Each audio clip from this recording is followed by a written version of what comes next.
ಮೂಳು ಬಸ್ಸಲ್ಲಿ ಮಂತಿರಲ್ಲ ಓಕೆ ನನ್ನ ಕೈಲಿ ಬರ್ತೀವಿ ಏ ಸಿಲ್ಲಡಿ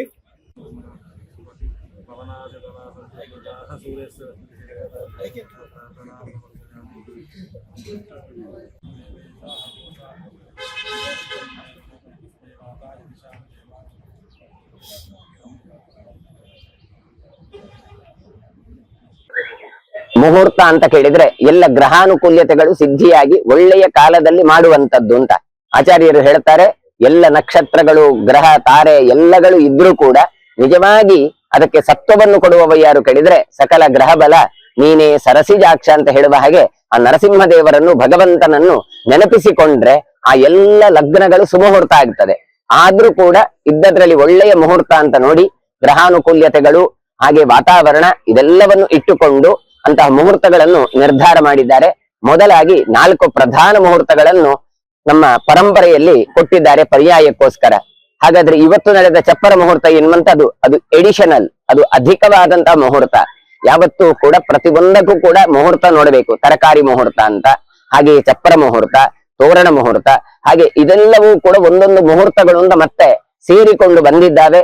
ಯಾವುದು ಕೂಡ ಅಶಾಸ್ತ್ರೀಯವಲ್ಲದ ಕಾರಣ ಪ್ರಧಾನವಾಗಿರುವಂತಹ ಬಾಳೆ ಮುಹೂರ್ತ, ಅಕ್ಕಿ ಮುಹೂರ್ತ, ಕಟ್ಟಿಗೆ ಮುಹೂರ್ತ, ಧಾನ್ಯ ಮುಹೂರ್ತ ಇದು ಪ್ರಧಾನ. ಇದಕ್ಕೆ ಜೊತೆಯಾಗಿ ಇದೆಲ್ಲವೂ ಸೇರಿಕೊಂಡು ಬಂದಿದೆ. ಇದೆಲ್ಲವೂ ಕೂಡ ಕೃಷ್ಣನ ಪೂಜೆ ಎನ್ನುವಂತಹ ಒಂದು ಪರಿಕಲ್ಪನೆಯಿಂದ ಈ ಮುಹೂರ್ತಗಳನ್ನು ನಡೆಸಲಾಗ್ತದೆ.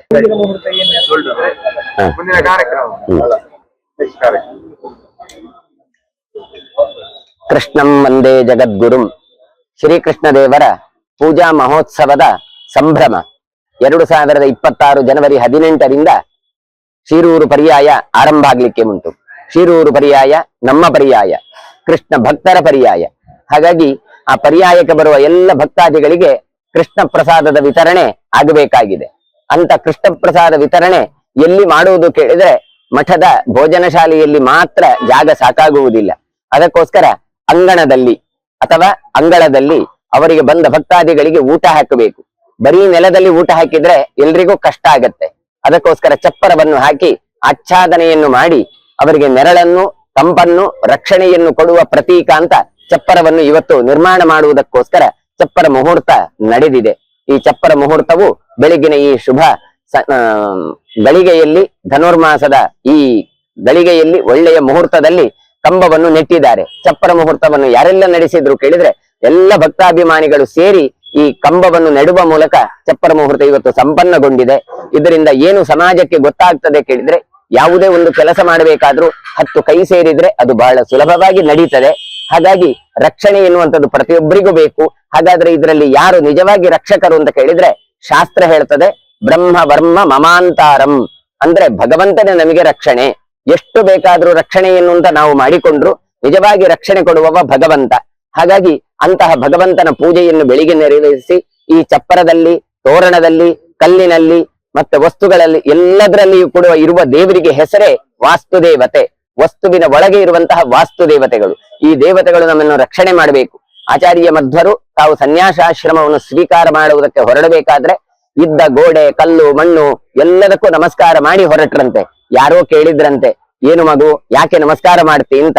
ಆಗ ಅವರು ಹೇಳ್ತಾರೆ, ಇದರ ಒಳಗಿರುವ ಎಲ್ಲ ದೇವತೆಗಳಿದ್ದಾರೆ, ಹಾಗಾಗಿ ಅವರು ನಮಗೆ ರಕ್ಷಣೆ ಕೊಡ್ತಾರೆ. ಒಂದು ವೇಳೆ ನಮಗೆ ಭೂಮಿ ನಮಗೆ ರಕ್ಷಣೆ ಕೊಡದೇ ಇದ್ರೆ ನಾವು ಭೂಮಿ ಬಿರಿದು ಒಳಗೆ ಹೋಗುವಂತ ಪರಿಸ್ಥಿತಿ ಬರಬಹುದು. ಅದೆಲ್ಲ ಬರ್ಲಿಲ್ಲ ಹೇಳಿದ್ರೆ ನಮ್ಮನ್ನು ಹೊತ್ತುಕೊಂಡವ ಭಗವಂತ.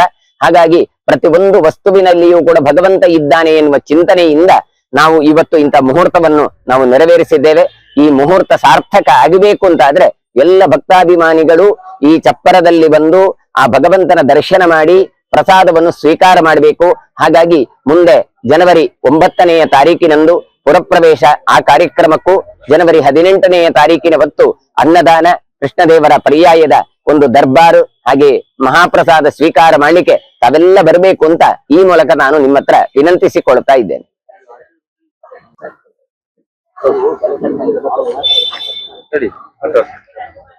ಇವತ್ತು ಶಿರೂರು ಮಠದ ಪರ್ಯಾಯೋತ್ಸವ ಸಂಬಂಧವಾಗಿ ಚಪ್ಪರ ಮುಹೂರ್ತವನ್ನ ನೆರವೇರಿಸಿದ್ದೇವೆ.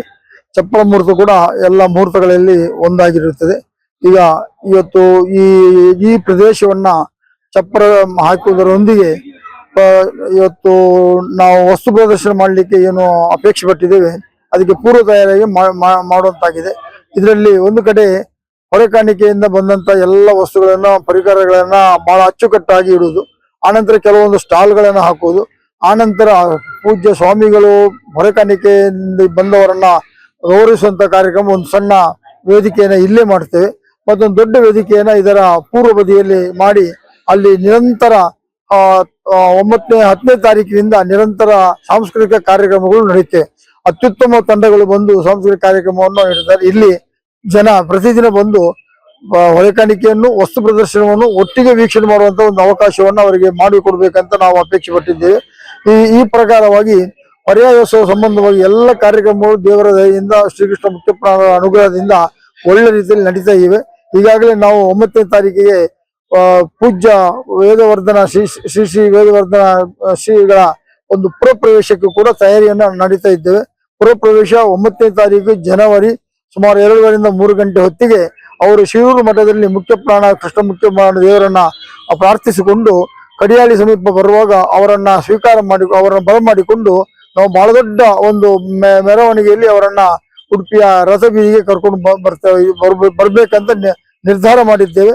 ಅದರಲ್ಲಿ ಕನಿಷ್ಠ ಒಂದು 5,000 ಜನ ಭಾಗವಹಿಸ್ತಾರೆ. ಟ್ಯಾಬ್ಲೋ ಇತ್ಯಾದಿಗಳು ಕಡಿಮೆ ಮಾಡಿಕೊಂಡು ಜನರ ಭಜನಾ ತಂಡಗಳು, ನೃತ್ಯ ತಂಡಗಳು ಮತ್ತು ಇತರ ಎಲ್ಲ ಜನ ಬೇರೆ ಬೇರೆ ಧರ್ಮಸ್ಥಳ ಗ್ರಾಮೀಣಾಭಿವೃದ್ಧಿಯ ಎಲ್ಲರೂ ಸದಸ್ಯರು ಮತ್ತು ಯುವಕ ಮಂಡಳ, ಯುವತಿ ಮಂಡಲ, ಬೇರೆ ಬೇರೆ ಭಜನಾ ಮಂಡಳಿಗೆ ಸೇರಿಕೊಂಡು ಅಭೂತಪೂರ್ವವಾಗಿ ಸ್ವಾಮಿಗಳನ್ನ ಬರಮಾಡಿಕೊಳ್ಳುತ್ತೇವೆ. ಆನಂತರ 9ನೇ ತಾರೀಕಿಗೆ ಸ್ವಾಮಿಗಳ ಬರಮಾಡಿದ ನಂತರ 10ರಿಂದ ನಿರಂತರವಾಗಿ 17ರ ತನಕ ಹೊರೆಕಾಣಿಕೆ ಮೆರವಣಿಗೆ ಅದು ಪ್ರತಿದಿನ ಬೆಳಿಗಿನ ಜಾವ ಕೆಲಸ ಇರ್ತದೆ ಮತ್ತು ಹೆಚ್ಚಾಗಿ ಸಂಜೆ 4 ಗಂಟೆ ನಂತರ ಜೋಡುಕಟ್ಟೆಯಿಂದ ಆರಂಭ ಆಗ್ತದೆ.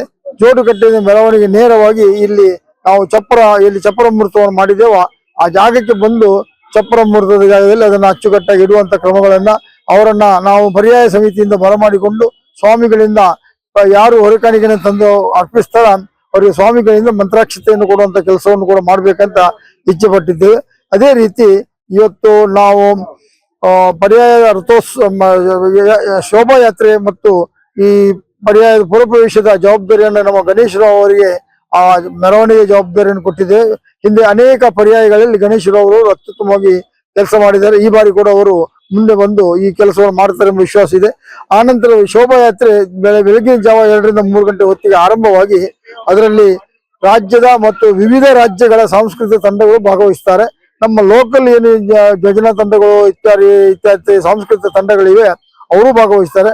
ಕರ್ನಾಟಕ ಸರ್ಕಾರದ ಸಾಂಸ್ಕೃತಿಕ ತಂಡಗಳು ವತಿಯಿಂದ ಕೂಡ ಇವತ್ತು ಕನ್ನಡ ಮತ್ತು ಸಂಸ್ಕೃತಿ ಇಲಾಖೆಯಿಂದ ಕೆಲವೊಂದು ವ್ಯವಸ್ಥೆಗಳನ್ನು ಮಾಡಲಾಗಿದೆ. ದಾನಿಗಳು ಬಹಳ ದೊಡ್ಡ ಮಟ್ಟದ ಇದು ನಮ್ಮ ಮೆರವಣಿಗೆಯಲ್ಲಿ ಟ್ಯಾಬ್ಲೋಗಳನ್ನ ಅವರವರು ಆಯೋಜಿಸಿದ್ದಾರೆ. ಈಗಾಗಲೇ ಇಡೀ ಉಡುಪಿಯನ್ನ ಅಲ್ಲಿ ಸ್ವಾಗತ ಗೋಪುರಗಳನ್ನ ಹಾಕುವಂತ ಕೆಲಸಗಳು ನಡೀತಾ ಇವೆ. ಧರ್ಮಸ್ಥಳ ವತಿಯಿಂದ ಇಡೀ ನಗರವನ್ನ ಅಲಂಕಾರ ಮಾಡುವಂತ ಕೆಲಸಗಳು ನಡೀತಿವೆ. ಇವತ್ತು ಉಡುಪಿ ನಗರಸಭೆಯಿಂದ ವಿದ್ಯುತ್ ದೀಪೀಕರಣದ ಕೆಲಸ ನಡೀತಿದೆ. ಒಟ್ಟಿನಲ್ಲಿ ಇಡೀ ಮೈ ತುಂಬಿ ಈ ಒಂದು ಕೆಲಸಗಳು ನಡೀತವೆ. ನಮ್ಮ ಪದಾಧಿಕಾರಿಗಳು ಭಕ್ತರು ಎಲ್ಲರೂ ಸೇರಿಕೊಂಡು ಶಿರೂರು ಮಠದ ಪರ್ಯಾಯವನ್ನ ಅತ್ಯುತ್ತಮವಾಗಿ ನಭೂತ ಎಂಬಂತೆ ಮಾಡಬೇಕೆಂಬ ಒಂದು ಆಶೆಯನ್ನ ಹೊಂದಿದ್ದೇವೆ. ಅದಕ್ಕೆ ದೇವರು ಶ್ರೀಕೃಷ್ಣ ಮುಖ್ಯಪ್ರಾಣ ದೇವರು ಅನುಗ್ರಹ ಮಾಡ್ತಾರೆ ಎಂಬ ವಿಶ್ವಾಸ ಇದೆ. ಎಲ್ಲರೂ ಕೂಡ ಈ ಸಮಾರಂಭದಲ್ಲಿ ಪುರಪ್ರವೇಶ 9ಕ್ಕೆ ಸ್ವಾಮಿಗಳನ್ನ ಬರಮಾಡಿಕೊಳ್ಳುವ ಸಮಾರಂಭ ಮತ್ತು ಶೋಭಾಯಾತ್ರೆ 18ರ ಬೆಳಗಿನ ಜಾವ 3 ಗಂಟೆ ಶೋಭಾಯಾತ್ರೆ ಕೂಡ ಸಾರ್ವಜನಿಕರು ಹೆಚ್ಚಿನ ಸಂಖ್ಯೆಯಲ್ಲಿ ಭಾಗವಹಿಸಬೇಕಾಗಿ ಪ್ರಾರ್ಥನೆ ಮಾಡ್ತಾ ಇದ್ದೆ.